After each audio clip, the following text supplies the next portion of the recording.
Ayan po yung tanim kong mga talong. Ayan po, ang daming bunga.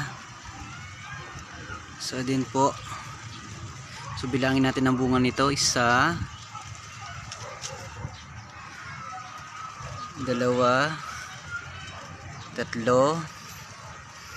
5, 6,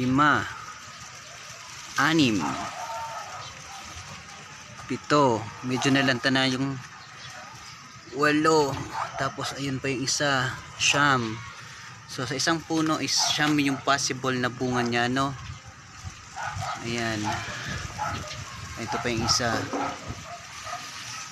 dito pa yung isa, ayan.